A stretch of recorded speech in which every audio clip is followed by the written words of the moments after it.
So hello everyone, welcome to your channel PYQ stopper. आपका बहुत बहुत स्वागत है। देखिए, हम लोगों ने मैथ्स की प्रैक्टिस करना स्टार्ट की थी, है ना। जहाँ पे हम लोग जो आपका SSC CGL 2022 में एग्ज़ाम हुआ था उसके क्वेश्चन पेपर को सॉल्व कर रहे हैं। वहाँ पे हम मैथ्स के जो 25 क्वेश्चन आपके पूछे जाते हैं उनको सॉल्व करेंगे, है ना। तो देखिए, इसके प्रीवियस वीडियो में हमने 13 क्वेश्चन कंप्लीट किए थे। इस वीडियो में आपको आगे के क्वेश्चंस जो 12 क्वेश्चन आपके बच गए थे वो हम लोग यहाँ पे करेंगे, है ना। देखिए, ये जो आपका 1 दिसंबर 2022 को एग्ज़ाम हुआ था SSC CGL Tier 1 का, उनके क्वेश्चंस को यहाँ पे सॉल्व कर रहे थे और ये आपका शिफ्ट 1 था। 1 दिसंबर की जो शिफ्ट 1 थी उसके क्वेश्चंस को हम लोग सॉल्व कर रहे हैं, है ना। तो देखिए, आज आपको 12 क्वेश्चन और मिल जाएंगे, मतलब आपका शिफ्ट 1 जो है वो कंप्लीट हो जाएगा। देखिए, इस वीडियो में आपको क्या क्या मिलता है। देखिए, हम लोग जो भी क्वेश्चंस करते हैं उनको करने के जो मल्टीपल तरीके हो सकते हैं वो डिस्कस करते हैं। साथ ही में जो भी कैलकुलेशन होती है उससे रिलेटेड वो भी हम करते हैं कि कैलकुलेशन को कैसे मिनिमाइज़ किया जा सकता है या कैलकुलेशन करने का सही तरीका क्या हो सकता है ना, जिससे हमारा क्या हो, टाइम बचे। तो आपको आने वाली वीडियोज़ में ये लगातार मिलता रहेगा। बाकी हमारा टारगेट क्या है, IB ACIO का जो आपका फरवरी के आसपास एग्ज़ाम होना है वो हमारा टारगेट है इन क्वेश्चंस के ज़रिए। फिर आपका अगर आपने फॉर्म भरा है बिहार SSC का तो वो भी हमारा टारगेट है।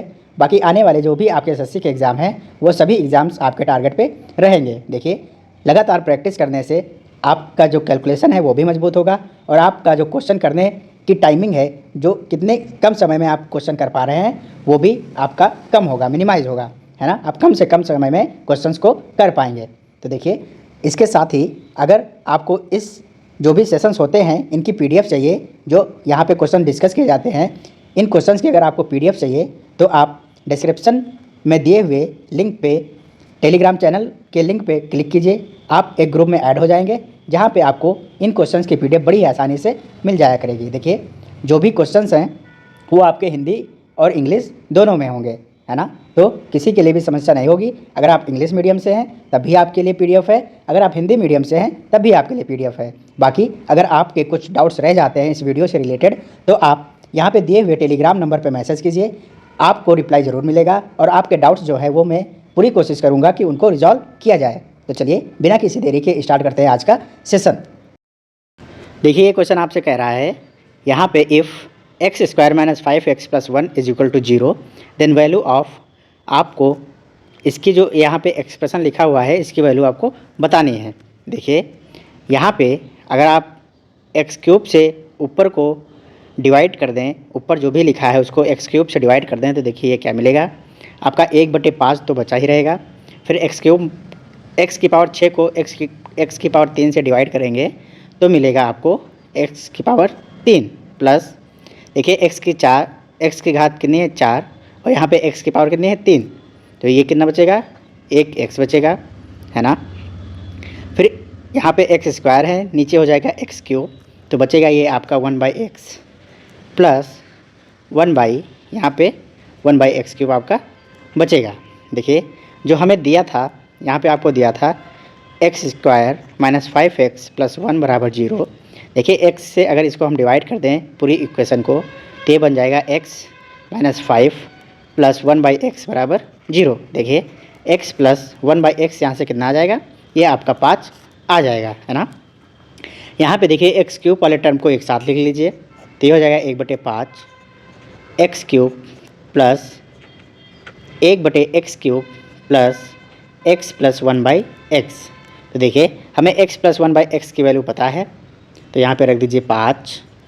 यहाँ x³ प्लस 1/x³ की वैल्यू क्या होगी, ये इस एक्सप्रेशन से हम निकाल सकते हैं। देखिए, आपको डायरेक्ट पता होगा तो आप करेंगे 5 का क्यूब और इसमें 5 × 15 माइनस कर देंगे जो कि आ जाएगा आपका 110। अगर नहीं पता है तो एक बार देख लीजिए। यहाँ पे आपका एक फार्मूला होता है x + 1/x का होल क्यूब। ये जो फार्मूला होता है ये क्या होता है, x³ plus 1/x³ plus 3x plus x × 1/x और मल्टीप्लाइड बाई x + 1/x। तो ये आपका अलजेब्रा में एक फार्मूला होता है, आपको ये चीज़ें पता होंगी, है ना। नहीं पता है तो एक बार देख लीजिए। देखिए, यहाँ पर x + 1/x को अगर मैं a मान लूँ तो ये हो जाएगा a³ बराबर x³ प्लस 1/x³ प्लस, देखिए x यहाँ पे कैंसिल हो जाएगा और जो x + 1/x है इसके यहाँ पे क्या आ जाएगा a। हमने एक्स प्लस 1/x को a मान लिया है ना, तो ये हो जाएगा आपका 3a। तो यहाँ से देखिए एक्स क्यूब प्लस 1/x³ की जो वैल्यू आई है वो कितनी आई है, a³ माइनस ये आपका 3a इधर हो जाएगा, माइनस का 3a हो जाएगा, है ना।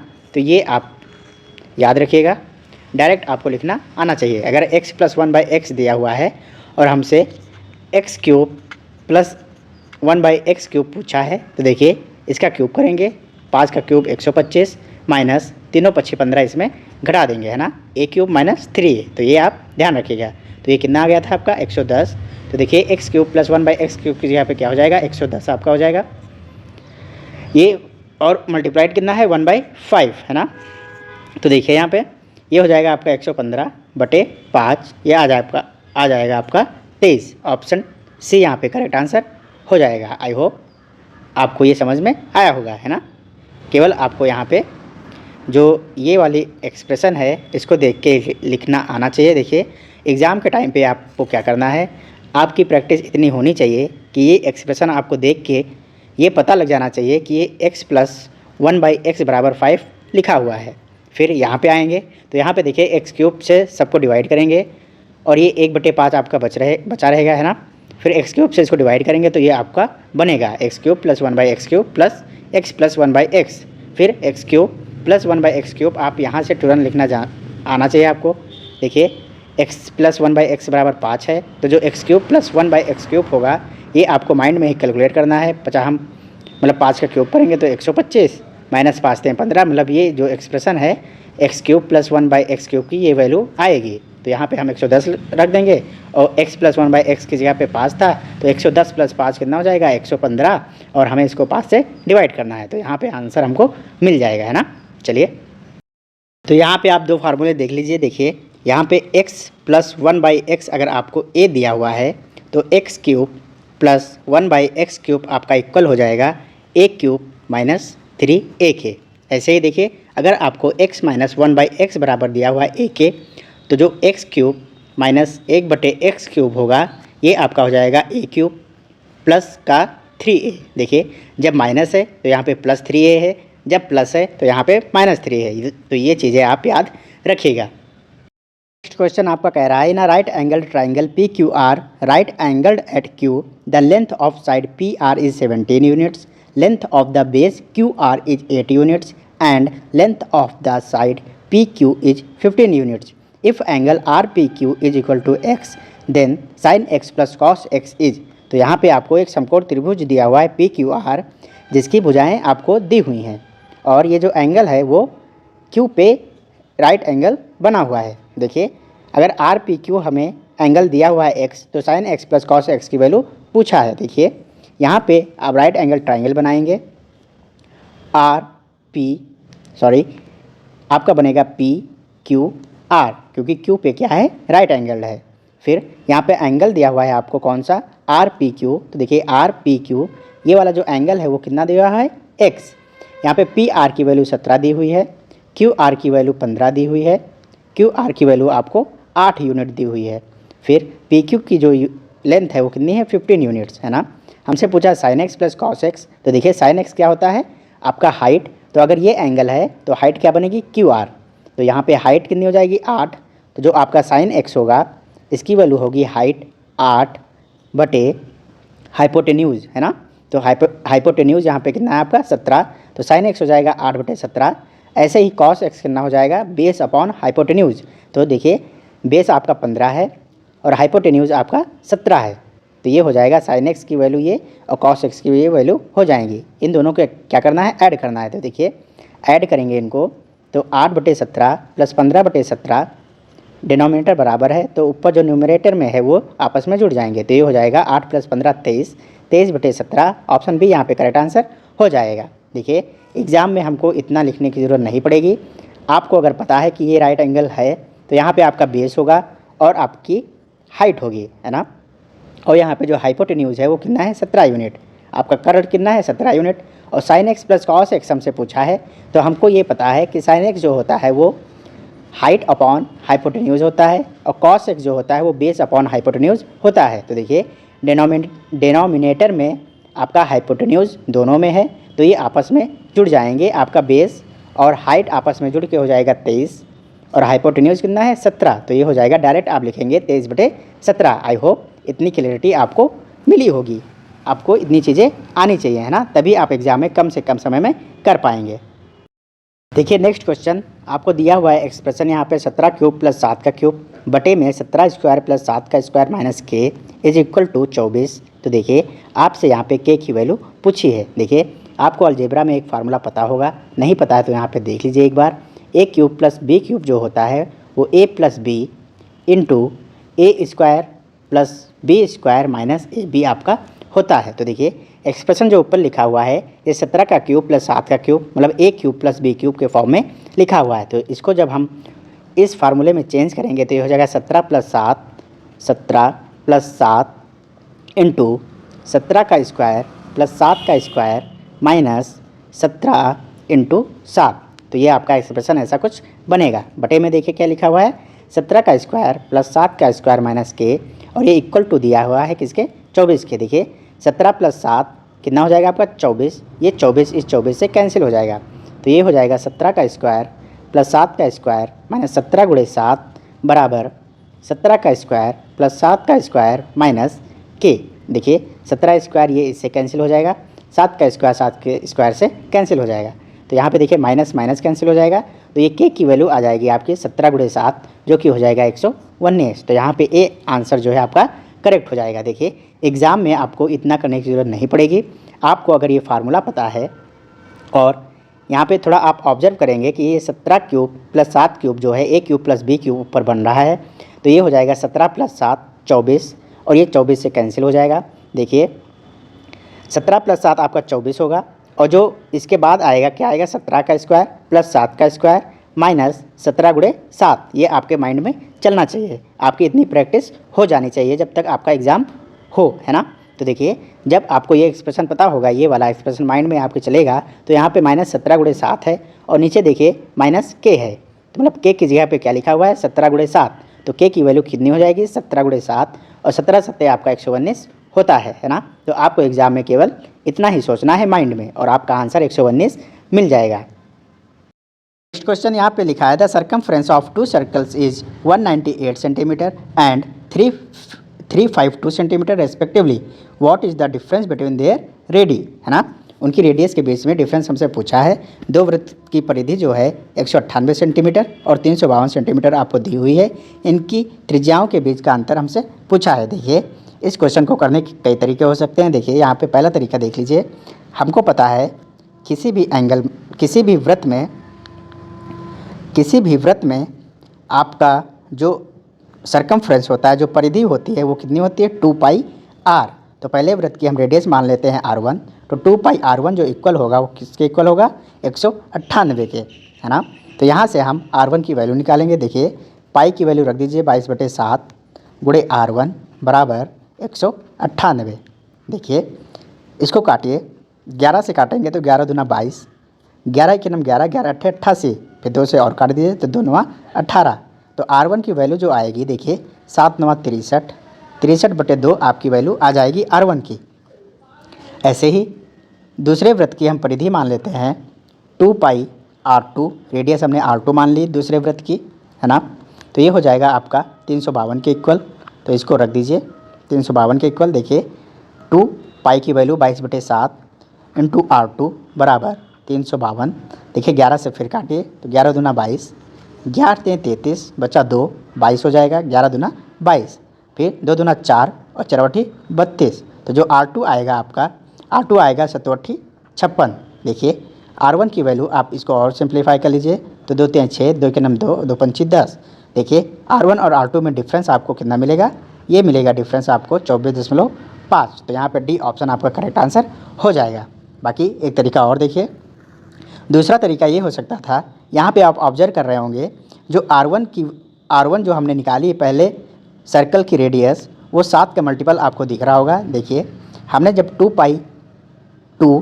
पाई की वैल्यू 22/7 रखी, फिर r1 बराबर 198 लिखा, तो ये 7 जो है यहाँ जाके मल्टीप्लाई हो रहा है, मतलब r1 जो है वो 7 का मल्टीपल है। ऐसे ही जो 2 पाई r2 है, इसमें भी जब आप 2 पाई r2 करेंगे 352 और पाई की वैल्यू जो रखेंगे 22/7, देखिए ये 7 जाके यहाँ पे मल्टीप्लाई होगा, मतलब R2 भी आपका जो है वो 7 का मल्टीपल होगा, मतलब दोनों की रेडियस जो है वो 7 का मल्टीपल है। तो अगर दोनों रेडियस 7 के मल्टीपल हैं तो इनका जो डिफरेंस होगा वो भी 7 का मल्टीपल होना चाहिए। तो देखिए दिए गए ऑप्शन में केवल ऑप्शन डी ही एक ऐसा ऑप्शन है जो 7 का मल्टीपल है। तो यहाँ पे आप मल्टीपल भी चेक कर सकते हैं, है ना। तो ये दूसरा आपका तरीका हो गया। फिर एक और तरीका देखिएगा। तीसरे तरीके में आपको कुछ चीज़ें याद रखनी है। देखिए यहाँ पे अगर कोई सर्कल है और इस सर्कल की रेडियस जो है आपकी 7 है, अगर सर्कल की रेडियस 7 है तो उसका जो सरकमफ्रेंस होता है सी, ये आपका 44 होता है। कैसे, देखिए सरकमफ्रेंस क्या होता है 2πr, तो यहाँ पाई की वैल्यू रखिए 22/7 और आर की वैल्यू रखिए 7, तो 7 से 7 कैंसिल और 22 दूना 44। तो अगर रेडियस है आपकी 7 तो सरकमफ्रेंस आएगा 44। ऐसे ही जो एरिया आएगा आपका, एरिया आपका हो जाएगा 154। देखिए एरिया क्या होता है पाई आर स्क्वायर, तो पाई की वैल्यू 22/7 और आर की वैल्यू रखेंगे 7, तो ये 7 × 7 हो जाएगा, 7 से 1 7 कैंसिल हो जाएगा, फिर 22 × 7 कितना हो जाएगा 154। तो ये चीज़ आप याद रखिएगा। देखिए यहाँ पे जब रेडियस है 7 तो सरकमफ्रेंस कितना है 44। तो देखिए इस 44 की वैल्यू जो पहले वृत्त के लिए है वो कितनी है 198। तो देखिए 44 का 198 कितने गुना है, तो ये आपका 4.5 गुना है, मतलब 4.5 गुना यहाँ पे लिखा हुआ है। तो जो रेडियस है पहले वृत्त के लिए वो भी 4.5 गुना हो जानी चाहिए, है ना। सरकमफ्रेंस अगर 198 है और ये 44 का 4.5 गुना है, तो जो रेडियस पहले वृत्त की आएगी, पहले सर्कल की रेडियस जो आएगी वो 4.5 गुना होनी चाहिए, किसका 7 का, है ना। ऐसे ही दूसरे सर्कल के लिए ये सरकमफ्रेंस 44 जो है वो 352 के इक्वल है।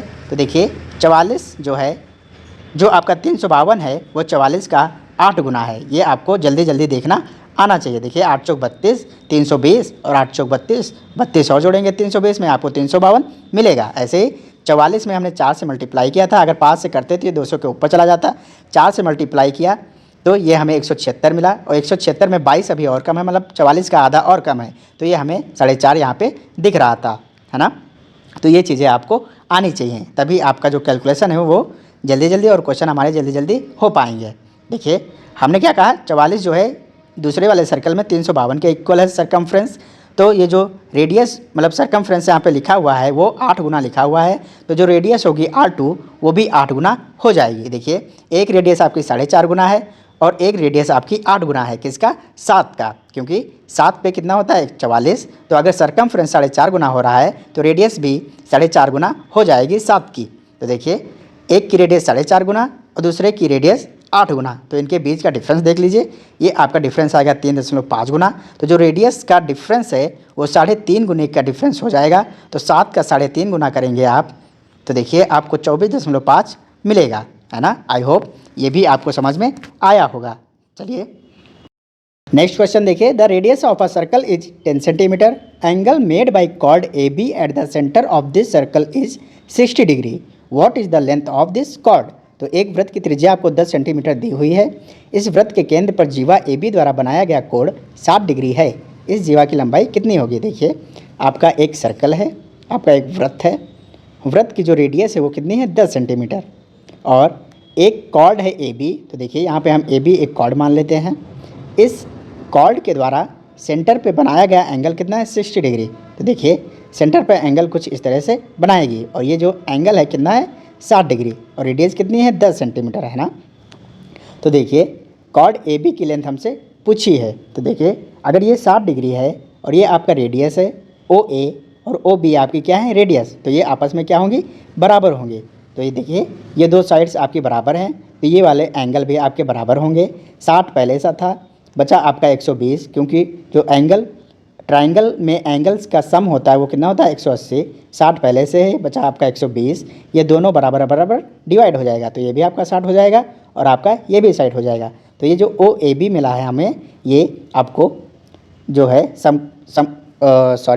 आपको समबाहु त्रिभुज मिला है ना, इक्विलेटरल ट्राइंगल आपको ए बी मिला है। तो देखिए अगर ये 10 10 हैं तो ए बी आपकी 10 हो जाएगी, तो ऑप्शन डी यहाँ पे करेक्ट आंसर हो जाएगा। बाकी आपकी इतनी प्रैक्टिस होनी चाहिए, अगर यहाँ पे सेंटर पे किसी कॉर्ड के द्वारा बनाया गया एंगल 60 डिग्री है, तो ये भी आपके कितने हो जाएंगे 60-60, मतलब इक्विलेटरल ट्रायंगल आपको मिल जाएगा। तो सारी जो साइड्स हैं वो क्या हो जाएंगे इक्वल, तो यहाँ पे ए बी भी 10 हो जाएगी। ये आप डायरेक्ट भी टिक कर सकते हैं।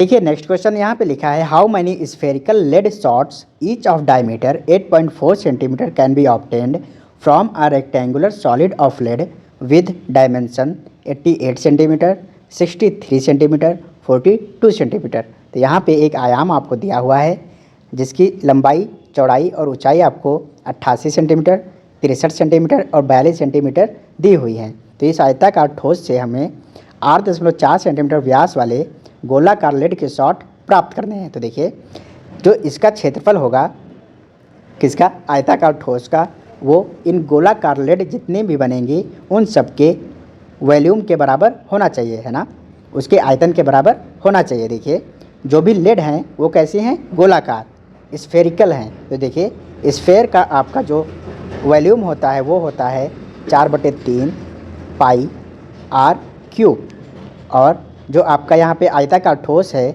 इसका जो आयतन होगा, वॉल्यूम होगा, वो कितना हो जाएगा, length into breadth into height, ये आपस में क्या होनी चाहिए, इक्वल। और कितने नंबर्स ऑफ स्फेरिकल लेड के शॉट हमें मिल रहे हैं ये हमें यहाँ पे बताना है। देखिए इसका जो लेड है, जो आपका स्फेरिकल लेड के शॉट जो हैं उसका डायमीटर 8.4 सेंटीमीटर दिया हुआ है, तो रेडियस इसकी आधी हो जाएगी, ये बचेगी आपकी 4.2 सेंटीमीटर, है ना। तो देखिए n इंटू 4/3, पाई की वैल्यू रख दीजिए 22/7 इंटू आर क्यूब, तो आर की वैल्यू कितनी है 4.2, तो यहाँ पे हो जाएगा 4.2 इंटू 4.2 इंटू 4.2, ये किसके इक्वल होना चाहिए, length into breadth into height किसकी, रेक्टेंगुलर सॉलिड की। तो देखिए इसके जो डायमेंशन थे कितने थे, 88 गुणे 63 गुणे 42, है ना। देखिए इसको सॉल्व कर लीजिए, यहाँ पे आपकी n की जो वैल्यू है वो मिल जाएगी। देखिए 4 गुणे 22 आपका होता है 88, तो ये 88 यहाँ पे कैंसिल हो जाएगा। ऐसे ही देखिए 4.2 इधर, ये 42, अगर दशमलव नहीं होता तो कितना होगा 42, तो अगर 42 को 42 से काटेंगे तो 1 मिलेगा, लेकिन यहाँ पे पॉइंट था तो मतलब इधर एक जीरो बढ़ जाएगा, तो 4.2 से अगर डिवाइड करेंगे 42 को तो हमें मिलेगा 10, है ना। देखिए 7 3 7 21 और 21 दूना 42, लेकिन यहाँ पे क्या था, पॉइंट लगा हुआ था, तो यहाँ पे एक पॉइंट लग जाएगा। ऐसे देखिए 63 है, ये 42 है, तो देखिए 7 9 63 और 7 6 42, या हाँ 7 6 42, फिर यहाँ पे एक पॉइंट लग जाएगा क्योंकि यहाँ पे 4.2 था 42 की जगह पे। आई होप ये चीज़ें आपको समझ में आ रही होंगी, अगर नहीं आ रही हैं तो आप सिंपली इसको कैलकुलेट कर लीजिए, बाकी मैं कैलकुलेशन का थोड़ा तरीका यहाँ पे डिस्कस कर रहा हूँ, है ना। देखिए अब ये 9 बचा है, तो 3 तिरका 9 और 3 दूनी 6, देखिए 2 दशमलव हम इधर हटाएंगे तो इधर आपका 100 बढ़ जाएगा। देखिए ये 2 दूना 4 बचा, देखिए 2 दूना 4 और 4 से जब 100 को डिवाइड करेंगे तो आपका मिलेगा 25, है ना। तो देखिए n की वैल्यू कितनी आ गई, 25 तियाँ 75 और 1 10 था, तो यहाँ पे 0 बढ़ जाएगा, तो यहाँ पे बी राइट आंसर इसका हो जाना चाहिए, है ना। तो ये हमारा राइट आंसर होगा। आई होप ये चीज़ें आपको क्लियर होंगी। थोड़ा कैलकुलेशन किस तरीके से किया जा सकता है एग्जाम के टाइम पे, वो मैं यहाँ पे डिस्कस कर रहा था। देखिए नेक्स्ट क्वेश्चन लिखा है, the table given below shows the number of spoon manufactured bye 5 factories. तो यहाँ पे 5 फैक्ट्रीज के द्वारा स्पून कितने मैन्युफैक्चर किए जाते हैं वो यहाँ पे दिया हुआ है। पूछा है what are the ratio of number of spoon manufactured by P to the number of spoon manufactured by R. तो यहाँ पे देखिए पी 100 मैन्युफैक्चर कर रहा है और आर जो है वो 150 कर रहा है, तो ये आपका रेशियो बनेगा 2:3। 50 से इसको काट देंगे, है ना, 5 से डिवाइड करेंगे 100 को तो 50 से डिवाइड करेंगे तो आपका 2 आएगा, और 150 को डिवाइड करेंगे 50 से तो 3 आएगा, तो 2:3। ऑप्शन बी इसका राइट आंसर हो जाएगा, इसमें कोई दिक्कत आपको नहीं होनी चाहिए। देखिए next question, in the triangle A B C A B is equal to 12 centimetre and A C is equal to 10 centimetre and angle B A C is equal to 60 degree, what is the value of the length of the side B C. तो यहाँ पे आपको एक त्रिभुज दिया हुआ है A B C, A B 12 A C 10 centimetre दिया हुआ है, और कोण जो है आपका BAC दिया हुआ है 60 डिग्री, तो भुजा BC की लंबाई हमें बतानी है। देखिए यहाँ पे आपका लगेगा कोसाइन रूल। तो अगर कोसाइन रूल आपको नहीं पता है तो यहाँ पे एक बार देख लीजिए। देखिए कोई भी ट्राइंगल अगर है, हम मान लेते हैं ट्राइंगल ए बी सी अगर आपको दिया हुआ है तो यहाँ पे देखिए ए के सामने वाली साइड कितनी हो जाएगी ए, बी के सामने जो साइड होगी वो बी होगी और सी के सामने जो साइड होगी वो सी होगी। देखिए अगर हम यहाँ से कॉस ए लिखते हैं तो देखिए कॉस जहाँ पे एंगल बन रहा है वो साइड्स का स्क्वायर का हम सम करेंगे। देखिए बी स्क्वायर प्लस सी स्क्वायर, इनके स्क्वायर का हमने सम किया और इस एंगल के सामने कौन सी साइड है ए, तो ए का स्क्वायर इसमें से माइनस करेंगे, बटे में 2 इंटू BC लिखेंगे, है ना। तो ये आप ऐसे याद इसको कर सकते हैं। ऐसे ही अगर हम यहाँ पे cos B लिखना चाहें, ये आपके क्या होते हैं, कोसाइन रूल होते हैं, ये आपको पता होने चाहिए, है ना। देखिए अगर cos B लिखेंगे तो देखिए इस एंगल से बनने वाली साइड्स क्या हैं, A और C, तो इन साइड्स का स्क्वायर का सम, तो देखिए ए स्क्वायर प्लस सी स्क्वायर माइनस क्या करेंगे, इस एंगल के सामने वाली साइड, तो ये क्या है बी, तो बी का स्क्वायर इसमें से माइनस करेंगे, बटे में 2 इंटू AC, है ना, जिनको हमने जोड़ा था, तो यहाँ पे 2AC हो जाएगा। तो कॉस बी की वैल्यू ये आएगी, है ना। ऐसे ही कॉस सी भी लिख लीजिए, है ना। तो देखिए कॉस सी आपका यहाँ पे बनेगा एंगल ये, तो कॉस सी से जो एंगल सी है इससे कौन सी साइड निकल रहे हैं, ए और बी, तो इनका स्क्वायर का सम क्या होगा, स्क्वायर्स जो हैं उनका सम यहाँ पे लिखेंगे a square plus b square, minus क्या होगा, इस एंगल के सामने की साइड कितनी है सी, तो सी स्क्वायर यहाँ पे माइनस हो जाएगा, बटे में 2AB यहाँ पे हो जाएगा, है ना। तो ये आप लोग ध्यान रखिएगा। देखिए यहाँ पे जो आपको दिया हुआ था ट्राइंगल ABC, मान लेते हैं ट्राइंगल हमारा ABC दिया हुआ था, जिसमें AB आपको 12 और AC आपको 10 दिया हुआ था और BAC आपको एंगल कितना दिया हुआ, 60 डिग्री।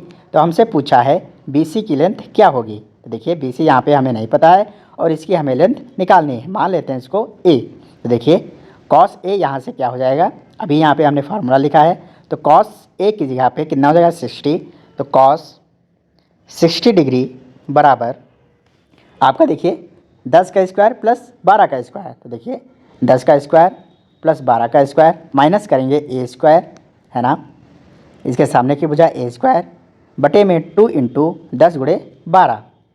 फिर देखिए cos 60, इसको आप सॉल्व कर लेंगे। देखिए cos 60 कितना होता है, 1/2 बराबर हो जाएगा, देखिए 10 का स्क्वायर 100 और 12 का स्क्वायर 144, ये कितना हो जाएगा 244 माइनस ए स्क्वायर, बटे में 2 गुणे 10 गुणे 12, देखिए 2 से 2 ये कैंसिल हो जाएगा और 10 गुणे 12 जो होता है आपका 120 होता है, तो 120 बराबर 244 माइनस ए स्क्वायर, ए को इधर लाएंगे तो ए स्क्वायर बराबर आपका बचेगा 244 माइनस 120, तो ए स्क्वायर आपका मिल जाएगा 124। तो देखिए ए स्क्वायर 124 है, तो ए की वैल्यू जो होगी वो √124 होगी। देखिए हमें पता है 11 का स्क्वायर जो होता है वो 121 होता है, तो ये देखिए यहाँ पे नंबर जो लिखा हुआ है वो 11 के स्क्वायर 121 से थोड़ा ज़्यादा लिखा हुआ है।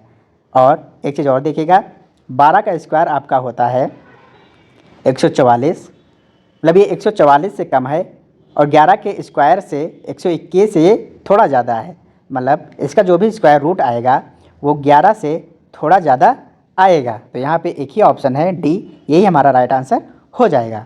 आई होप ये चीज़ें आपको क्लियर होंगी। देखिए एग्ज़ाम में आपको इतना ही करना पड़ेगा, थोड़े स्टेप आप यहाँ पे माइनस कर सकते हैं, थोड़ा स्टेप जो है इसको सॉल्व करने का तरीका वो कम कर सकते हैं। अगर आपको फार्मूला पता है तो आप डायरेक्ट लिखेंगे cos 60 की वैल्यू, cos 60 की वैल्यू 1/2, ये आप एग्ज़ाम में लिखेंगे। ये मैं ये चीज़ें बता रहा हूँ यहाँ पे कि आपके अगर एग्ज़ाम में आएगा ऐसा क्वेश्चन तो आप कैसे इसको कम कर सकते हैं, इसमें कैसे समय बचा सकते हैं। तो देखिए cos 60 1/2, फिर 12 का स्क्वायर प्लस 10 का स्क्वायर जुड़ेगा, तो इसको हम लिख लेंगे 144 प्लस 100, माइंड में कर लेंगे 244 हो जाएगा, तो 244 यहाँ पे लिखेंगे, माइनस ये ए स्क्वायर होगा और ये फिगर भी बनाने की ज़रूरत हमको नहीं लगता कि पड़ेगी, है ना।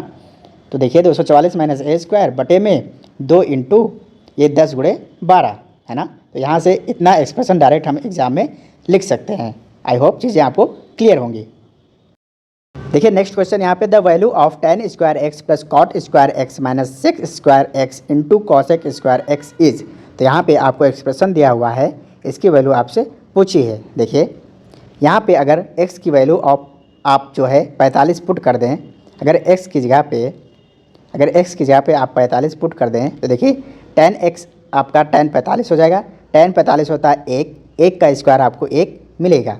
ऐसे ही cot x की वैल्यू, x की जगह पे 45 तो cot 45 हो जाएगा आपका 1 का स्क्वायर 1 तो 1 + 1 ये मिला, माइनस sec x तो x की जगह पे 45 तो sec 45 की वैल्यू आपकी होती है √2 और √2 का स्क्वायर करेंगे तो आपको मिलेगा 2 मल्टीप्लाइड बाई, देखिए cosec x लिखा हुआ है तो cosec 45 हो जाएगा। cosec 45 की वैल्यू आपकी √2 होती है, √2 का स्क्वायर करेंगे तो ये भी आपका 2 हो जाएगा। यहाँ पे 1 + 1 कितना हो जाएगा 2 और 2 दूना 4 तो 2 - 4 - 2 आपका राइट आंसर यहाँ पे ऑप्शन बी हो जाएगा। बाकी देखिए इसको अगर ऐसे नहीं सोच पा रहे हैं एग्ज़ाम के टाइम पे तो आप ऐसे भी सोच सकते हैं, वो तरीका जो है लंबा हो जाएगा। देखिए tan square x plus cot square x minus sec square x की जगह पे हम क्या लिख सकते हैं 1 + tan स्क्वायर एक्स। देखिए सेक स्क्वायर एक्स माइनस ये आपको जो आइडेंटिटी है ट्रिग्नोमेट्री में वो पता होगी। देखिए sec square x minus tan square x ये आपका होता है 1 के इक्वल, तो यहाँ से जो सेक स्क्वायर एक्स की वैल्यू आएगी वो कितनी आएगी 1 + tan स्क्वायर एक्स, है ना। ऐसे ही cosec square x minus cot square x ये आपका 1 के इक्वल होता है। ये आइडेंटिटी है आपकी ट्रिग्नोमेट्री में, ये आपको पता होंगी। नहीं पता है तो आप एक बार इनको देख के लिख लीजिए, नोट्स में बनाते रहिए, है ना। ऐसे ही यहाँ पे कॉसेक स्क्वायर एक्स की जो वैल्यू हो जाएगी वो 1 + कॉट स्क्वायर एक्स हो जाएगी, है ना। तो यहाँ पे हम इनकी जो वैल्यू है वो पुट कर देंगे सेक स्क्वायर एक्स और कॉसेक स्क्वायर एक्स की, है ना। तो देखिए सेक स्क्वायर एक्स की जगह पे क्या हो जाएगा 1 + tan स्क्वायर एक्स। ऐसे ही कॉसेक स्क्वायर एक्स की जगह पे हो जाएगा आपका 1 + कॉट स्क्वायर एक्स। देखिए इसको सॉल्व करेंगे तो देखिए ये बचेगा आपका tan square x plus cot square x minus, देखिए इसको मल्टीप्लाई करेंगे आपस में। देखिए 1 से पहले मल्टीप्लाई कीजिए तो आपका बचेगा 1 का मल्टीप्लाई करेंगे कॉट स्क्वायर एक्स में तो ये बचेगा आपका कॉट स्क्वायर एक्स। फिर देखिए tan स्क्वायर एक्स से मल्टीप्लाई करेंगे इसमें तो ये हो जाएगा tan square x plus tan square x into cot square x, है ना। आई होप आपको ये समझ में आ रहा होगा। देखिए यहाँ पे tan square x cot square x multiplication में है। देखिए कॉट स्क्वायर एक्स को हम लिख सकते हैं 1/tan स्क्वायर एक्स। तो देखिए यहाँ पे tan स्क्वायर एक्स से कट जाएगा, है ना। तो यहाँ पे बचेगा 1। देखिए ये क्या होगा, ये एक्सप्रेशन आपको मिलेगा tan square x plus cot square x minus bracket खोलेंगे तो माइनस का 1 माइनस का कॉट स्क्वायर एक्स माइनस का tan स्क्वायर एक्स और माइनस का यहाँ पे क्या बचा था 1, है ना। देखिए कॉट स्क्वायर एक्स से कैंसिल हो जाएगा, प्लस माइनस में है। ऐसे ही tan स्क्वायर एक्स यहाँ पे माइनस में, यहाँ पे प्लस में, ये कैंसिल हो जाएंगे और -1 कितना हो जाएगा -2। तो ये दोनों तरीके मैंने इसको बता दिए हैं करने के। देखिए एग्जाम में आप वैल्यू पुट करके कीजिए, बहुत ही आसानी से आपको आंसर मिल जाएगा। देखिए next question, the following bar graph shows the sale of books in thousands from 6 branches of a publishing company during 2 consecutive years 2018 and 2019। यहाँ पे आपको एक दंड आरेख दिया हुआ है, आपको एक बार ग्राफ दिया हुआ है जहाँ पे 2 वर्षों 2018 और 2019 के दौरान एक प्रकाशन कंपनी की 6 शाखाओं से पुस्तकों की बिक्री दर्शाई गई हैं। देखिए यहाँ पे 6 क्या है आपकी ब्रांचेज हैं, है ना। 1 2 3 4 5 6 ये आपकी क्या है ब्रांचेज। और यहाँ पे 2018 ये ब्लैक वाला रिप्रेजेंट कर रहा है, 2019 ये वाइट वाला रिप्रेजेंट कर रहा है। तो देखिए हमसे पूछा क्या है, what is the ratio of the total sales of the first branch for both years to the total sales of the fourth branch for both years. तो यहाँ पे हमसे रेशियो पूछा है दोनों वर्षों की पहली शाखा की कुल बिक्री और दोनों वर्षों के लिए चौथी शाखा की कुल बिक्री का अनुपात क्या है। देखिए पहली शाखा आपकी ये है, तो यहाँ पे देखिए पहले साल मतलब 2018 में जो सेल है वो कितनी है 80 है। थोड़ा मैं जूम कर देता हूँ अगर आपको नहीं दिख रहा है। देखिए ब्रांच आपकी 1 है और ब्रांच किससे पूछा था आपसे, 4th ब्रांच। तो देखिए यहाँ पे ब्रांच 1 ये है और ब्रांच 4th ये है। देखिए तो इनमें जो है दोनों सालों की बिक्री का जो टोटल है उनका रेशियो हमसे पूछा है। देखिए पहली शाखा 1 है, यहाँ पे जो सन 2018 में बिक्री है वो कितनी है, 80, और सन 2019 में जो बिक्री है देखिए 100 और 110 के बीच में है, तो कितना हो जाएगा, 105। 80 और 105 कितना हो जाएगा, 185। तो ये डायरेक्ट यहाँ पे हम लिखेंगे एग्ज़ाम में, है ना। 80 प्लस 105 कितना हो जाएगा, 185। सॉरी। ऐसे ही देखिए चौथी ब्रांच में सन 2018 की जो बिक्री है वो 80 और 90 के बीच में है, कितना हो जाएगा आपका, 85, प्लस आपका सन 2019 में देखिए 90 और 100 के बीच में है, तो कितना होगा, 95। तो 85 प्लस 95 आपका हो जाएगा 85 और 95 आपका हो जाएगा 180, है ना। तो ये डायरेक्ट हम यहाँ पे लिखेंगे। देखिए इसको 5 से काटेंगे तो ये आएगा आपका 37 रेशियो 36, है ना। तो यहाँ पे डी राइट आंसर यहाँ पे हो जाएगा। आई होप ये चीज़ आपको समझ में आई होगी। देखिए सन 2018 में आपका 80 था और सन 2019 में 105 था फर्स्ट ब्रांच के लिए पुस्तकों की बिक्री, है ना।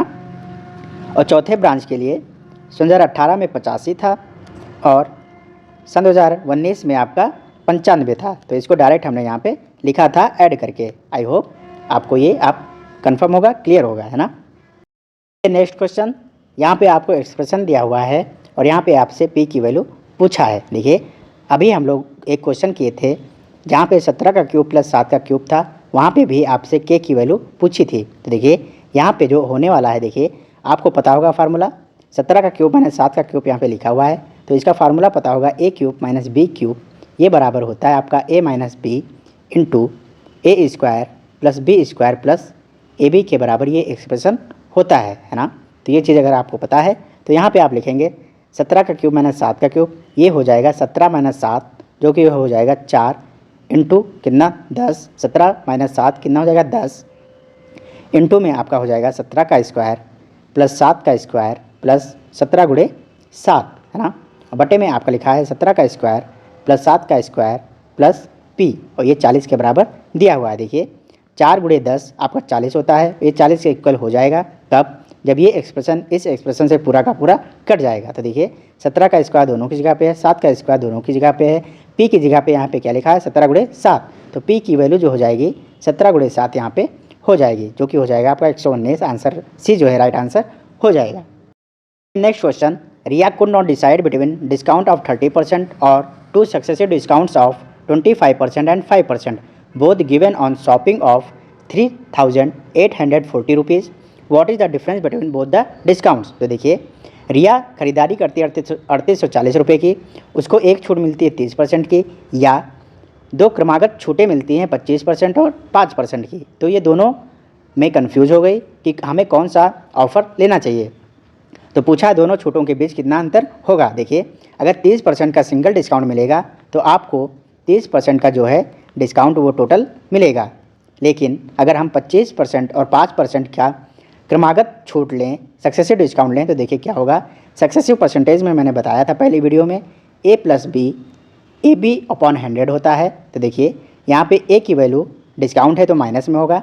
देखिए डिस्काउंट क्या होता है, आपके एमआरपी को कम करता है। तो देखिए -25 माइनस का 5 प्लस -25 इंटू माइनस का 5 बटे 100, ये आपका डिस्काउंट सक्सेसिव बनेगा। देखिए -25 माइनस 5 आपका 30 हो गया माइनस का, प्लस माइनस माइनस प्लस हो जाएगा, ऊपर बचेगा 125, 25 पचेगा 125 और नीचे 100। तो देखिए कितना हो रहा है, -30 प्लस 1.25, इसमें से माइनस करेंगे तो आपका मिलेगा 28.75। तो यहाँ पे अगर हम 25 और 5 का सक्सेसिव डिस्काउंट लें तो हमारा जो नेट डिस्काउंट बनेगा वो 28.75 का बनेगा। देखिए इन दोनों में डिफरेंस देखना था, तो डिफरेंस आप यहाँ से भी देख सकते हैं, इसको सॉल्व करने की ज़रूरत आगे नहीं पड़ेगी। जो डिफरेंस आएगा वो 1.25 का आएगा। देखिए डिस्काउंट जो खरीदारी की है कितनी की है, 3840 रुपये की। इस पर हमें जो दोनों डिस्काउंट का डिफरेंस है वो कितना है, 1.25।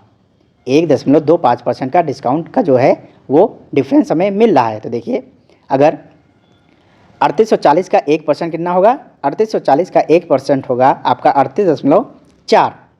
फिर देखिए 0.25 है और 0.25 जो है 1 का 1/4 है। तो देखिए 38.4 का 1/4 करेंगे, इसमें और ऐड करेंगे, है ना। तो 38.4 का 1/4 कितना हो जाएगा, 4 9 36 और 4 6 24। देखिए ये मिलेगा 6 4 10, 9 8 17, 17 1 18 और ये हो जाएगा 3 1 4, मतलब 48 रुपये का जो है वो डिफरेंस आएगा दोनों के डिस्काउंट्स में। तो देखिए हम लोगों ने आज 12 क्वेश्चन किए जो हमारे बचे हुए थे, है ना। हमने जो आपका एसएससी सीजीएल 2022 था उसका जो 1 दिसंबर का आपका शिफ्ट 1 था उसके क्वेश्चंस को कंप्लीट किया है, मैथ सेक्शन को, है ना। ऐसे ही आने वाली वीडियोज़ में हम इसके रीजनिंग वाले सेक्शन को भी देखेंगे, उसके भी 25 क्वेश्चन सॉल्व करेंगे। आई होप आप लोगों को जो सोल्यूशन है क्वेश्चंस का वो पसंद आ रहा होगा। तो अगर आपको ये वीडियो अच्छी लगी है तो चैनल को सब्सक्राइब कीजिए और वीडियो को लाइक कीजिए और अपने दोस्तों के बीच भी शेयर कीजिए। देखिए आईबी वाले जो स्टूडेंट हैं, है ना, वो प्रैक्टिस करते रहे मेरे साथ यहाँ पे। बाकी देखिए जितने हम लोग क्वेश्चन कर रहे हैं डेली वो आप प्रैक्टिस करते रहिए, बाकी अपना मॉक देते रहिए और बाकी जो भी बचा समय है आप केवल जीएस और जीके पढ़िए और थोड़ा बहुत इंग्लिश पढ़ते रहिए, है ना, ताकि जो हमारा स्कोर है वो बूस्ट होता रहे। देखिए जीके और जीएस बहुत ही इंपॉर्टेंट है, 40 क्वेश्चन उससे आने वाले हैं तो उसको इग्नोर तो बिल्कुल नहीं कर सकते, है ना। मैथ्स और रीजनिंग का ज़्यादा लोड है नहीं आप लोगों के लिए, आप लोग थोड़ा थोड़ा प्रैक्टिस करते रहिए। बाकी जो मैंने कहा था कि मैं जो हम लोगों ने 9 सेट्स किए थे उसका जो टॉपिक वाइज भी अरेंज करके क्वेश्चन दे दूंगा, तो एक बार उसको कर लीजिएगा फिर से। अगर कोई क्वेश्चन फंस रहा है तो आप लोग आइए वीडियो देखिए, है ना, आपको समझ में ज़रूर आएगा। चलिए ये वीडियो यहीं तक, धन्यवाद।